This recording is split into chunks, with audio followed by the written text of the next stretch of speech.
These are all the different income streams that make up my business today, but it didn't always look like this.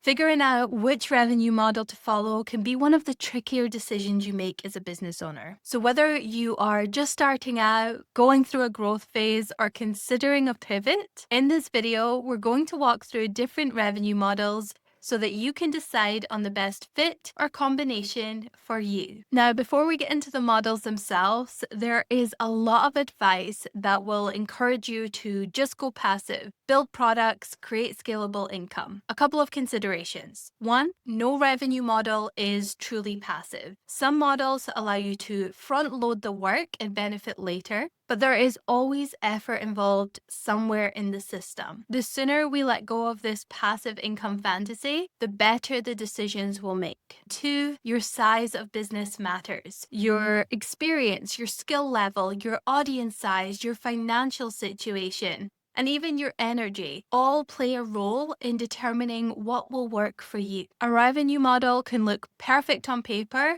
and completely drain you if it doesn't fit with your current reality. So instead of comparing yourself to everyone on the internet or someone who might be 10 years ahead of you, the goal here is to simply understand your options and then decide what fits your situation best in this phase of business.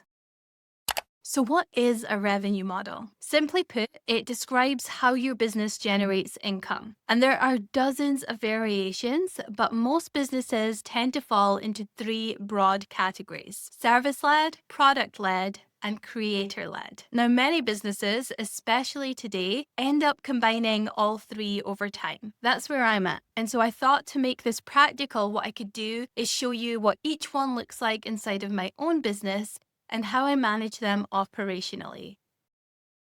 Starting with service-led businesses. A service-led business means you are selling your expertise to solve a client's problem. So think consulting, agencies, freelance work, coaching. I would even argue speaking goes into this category. For me, this is my business ops consulting, where I work with teams to build out their Notion or Assembly workspace. Now, the big benefit of service businesses is that they are often the fastest way to generate income because you don't need an audience or a product to start. You just need a skill that solves a problem someone cares about, and one client is enough to get going. It's also where you're going to learn the most, the fastest. You're working directly with real problems. You learn how people describe their challenges, what they'll actually pay for, and what matters to them. Every business is a little bit different. You get to learn from all of them. It's a lot like having several internships at the same time. And that experience becomes the foundation for everything else. The products you create, the authority you build, the audience that forms around your work. Now, the big trade-off, of course, is capacity. Your income is tied to your time, which means there's a natural ceiling unless you change the structure of your work or you decide to build a team. When you reach that decision point, you have to ask yourself, where do I want to grow from here? Is often the point where business owners are forced to think about whether they want to scale through a team or introduce new income streams. Now let's talk about implementation. So all of my consultant work runs through Assembly. This is the client portal I use to manage the client-facing side of my business. Now, I've done quite a few tutorials on Assembly at this point. I don't think I've let you inside my account yet, so come on in.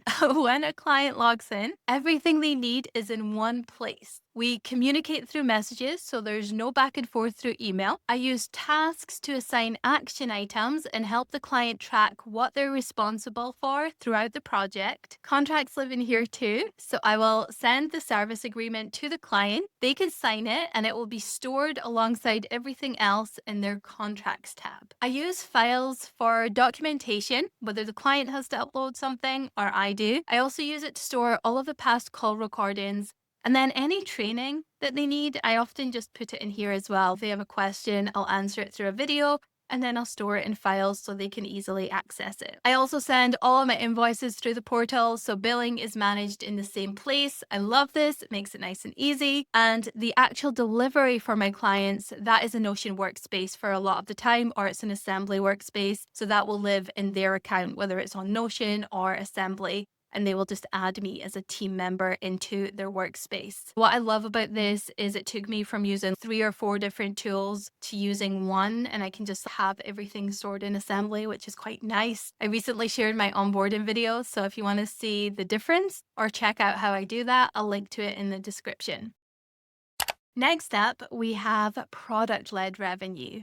So instead of selling your time, you're selling something tangible and repeatable. Think software, templates, digital tools, a GPT, courses, physical products. They all go into this category. In my business, it shows up through my Notion templates. The biggest advantage here is leverage. You can sell one offer to the masses without all the additional work of managing each individual client. This can be a one-time purchase, or you can introduce subscriptions, and that creates a little bit more stability and predictable revenue. The trade-off here is the upfront investment in time, energy, and sometimes money. Products take time to create, and there's always the risk of building something that people don't actually want. Now, the way around that is to sell the offer before you create the offer. But of course, if you're just doing this for the first time, that can sometimes feel a little bit nerve-wracking too. That's why a lot of people start introducing products after they've been running services for a while, because they've already validated the offer. They've seen the same problem repeatedly, and they've probably sold it on the back end to their existing clients first, which also helps build up social proof. So let me show you how this works in Assembly. Assembly has a built-in store where you can list both recurring plans and one-time offers. You can use this to sell services and products. Now, I only really use this for products. You can name your store. You then add your offers. It will walk you through adding a name, description, and image. You will set your price and then publish it. You can then either choose to make your store visible inside the client portal for existing clients, or you can publish it publicly and share the link on your website, in emails, social media, wherever you want. Then when someone clicks and purchases, they're automatically brought into your portal as a client. Now, you can also create standalone payment links for individual products. Again, you could share these anywhere. Your website, through a buy now button. It could be through email, through LinkedIn. And again, once they click in, purchase, they're automatically onboarded as a client. Now, I recently shared a video on productizing your services with Assembly, where I walk through this entire process in a lot more detail. So if you want to check that out, there is a link in the description. It will have you covered regardless of the revenue model that you choose.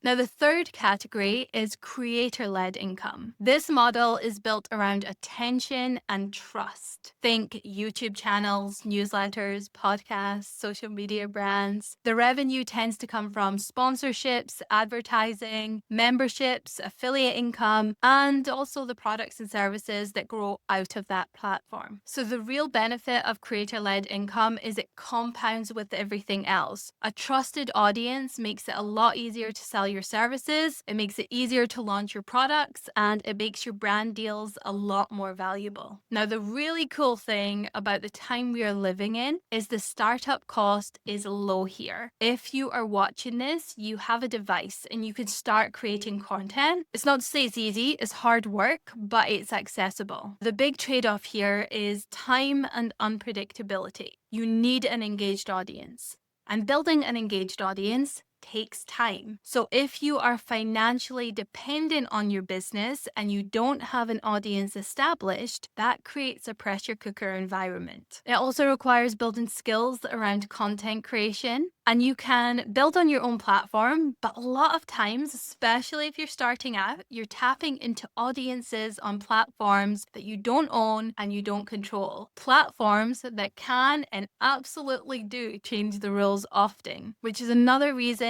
why income can really fluctuate depending on algorithms, sponsorship, and growth. When it comes to creator-led income, for me, YouTube is a huge driver of that. Whether it's Google AdSense, this video, that is in partnership with Assembly, a tool I already use and love. So brand collaborations like this are part of this model. And then the affiliate links that you are very kind to click on are also part of that model. Google AdSense is managed through the platform. Affiliate links, I share them in each video and on my website. And then for partnerships, I manage those through the same client portal that I manage all of my consulting clients. It's a little bit of a different experience. In my CRM, I track what type of client it is. I've done this by adding a custom field, and then I'll tag a client as either custom work or brand collab. In contracts, I have different contracts set up for different types of work. So I have one for my Notion consulting, one for Assembly consulting, and then I have one for my brand partnerships. But they're all managed in the exact same place. I manage all of my content creation for YouTube in Notion. And what's nice is I can create a filtered view for each client or brand collab, and then embed that filtered view directly in my client portal, adjusting the visibility so only the people who should see that work can. They can also then give me feedback and we can discuss any key points associated with that. And again, for brand collabs, I manage all the invoicing in here as well. So regardless of the revenue model, the infrastructure stays the same. Now, there are two common stances when it comes to combining models. Either go all in on one thing and build it really well, or diversify your income as much as possible. Don't put your eggs all in one basket. Here's where I sit with that. Most people eventually combine revenue models. Some scale their services by building a team, others start to layer in products or creator income. The risk in doing this too early is dilution, spreading effort across many things before any of them really have a solid foundation in place. Building depth in one area first makes everything easier to layer in after. The income streams that sit alongside a well-run service business or a well-run product business tend to perform better because the credibility and the audience is already established. With all of this in mind, here are 3 factors that will ultimately decide your decision. 1, your stage of business. Where are you in terms of experience, structure, and capacity? 2, your audience size. Do you have people that already trust you and follow your work?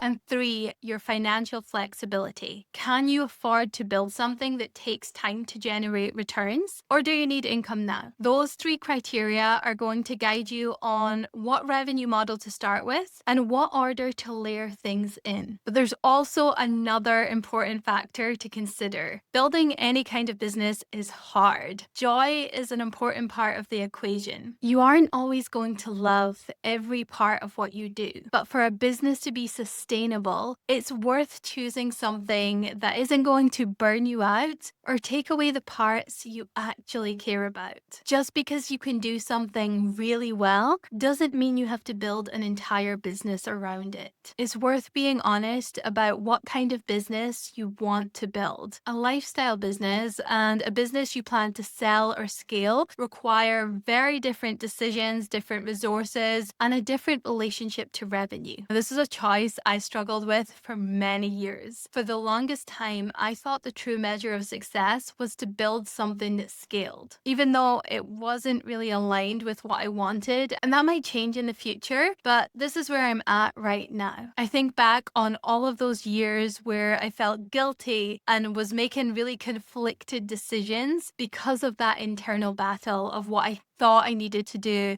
and what I actually wanted. If I could go back and tell myself one thing, it would be to trust what brings me joy and to understand that I could be successful in any of these models when I'm building for where I am, not where I think I should be. Regardless of the revenue model you choose, one of the reasons I wanted to walk you through implementation is that the infrastructure behind it matters. How you go on to communicate with clients, how you deliver work, how you handle billing and onboarding. Your business will evolve over time, but having the right tools to grow with you can make all of the difference. That's where Assembly has really helped me. Whether it's a service, a digital product, a subscription, or a course, it all lives inside the same portal, and it grows with you. If you want to check Assembly out for yourself, you can access a 14-day free trial. The link is in the description. Use the code Chloe at checkout to access $100 off of your plan. In the meantime, I would really love to hear where you are with all of this. Are you figuring out your first revenue model? Have you started to combine them? My favorite part of creating these videos is when we get to interact and engage and learn from each other. So leave a comment. I'll see you there. And until next time, have a beautiful day wherever you are in the world.